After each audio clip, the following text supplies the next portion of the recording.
સુરતના ઊન વિસ્તારમાં એક ચોંકાવનારી ઘટના સામે આવી હતી। 3 ઈસમો ઘરમાં ઘૂસી જઈ લૂંટ ચલાવી હતી। લૂંટ કરવા આવેલા 3 અજાણ્યા ઈસમોએ પરિવારના સભ્યો પર ચપ્પુ વડે જીવલેણ હુમલો કરી ઈજાઓ પહોંચાડી ફરાર થયા હતા।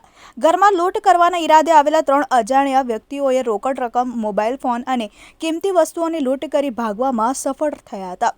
આ ઘટનામાં ઈજાગ્રસ્તોને સારવાર અર્થે હોસ્પિટલ ખસેડવામાં આવ્યા હતા। સમગ્ર લૂંટ મામલે પોલીસે વધુ તપાસ હાથ ધરી છે। मेरा नाम काशिफ है और हमारे घर पे 3 लोग चोर घुसे थे और वो जब घुसे तो उसके बाद सामान लिए, मोबाइल लिए, पर्स लिए, सब लेके बाहर चले गए। तो हम लोग को खबर नहीं कि वही चोर है। तो जब फ़ोन लगाए मोबाइल पे रिंग बजी तो उन्होंने प्रेस का बटन दबा दिया उसने, तो रिंग बजना बंद हो गई। तो जीजाजी ने देख लिया उसको कि इसके पास ही मोबाइल है, तो उससे जब पकड़ने गए तो उसने घाव मार दिया चाकू से। तो पूरा हाथ जीजाजी का दोनों तरफ से कट गया।